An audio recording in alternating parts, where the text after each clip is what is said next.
আজকের এই Kolkata high court group C, group D, নবম, দশম এবং একাদশ, দ্বাদশ শ্রেণীর এই সমস্ত ডিপার্টমেন্টের টোটাল 25,753 জনের 2016 সালে যে প্যানেলটি ছিল সেটা টোটালটাই ক্যান্সেল করেছে।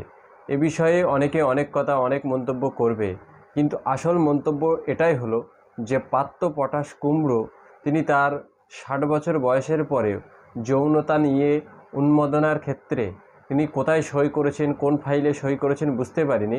বুড়ো বয়সে ভীমরতি চাগালে যেটা হয় সেটাই করেছে এবং তার এই পাপের ফল আজকের যারা যোগ্য তারাও ভোগ করছে, যারা অযোগ্য তারাও ভোগ করছে। অতএব পার্থ চট্টোপাধ্যায় এবং তার ডিপার্টমেন্টের অর্থাৎ শিক্ষা ডিপার্টমেন্টের যারা সরকারি আমলা এবং সরকারের মন্ত্রী উভয়েরই মিলেমিশে যে পাপ করেছে তার পাপের ফল আজকে সবাইকে ভোগ করতে হচ্ছে।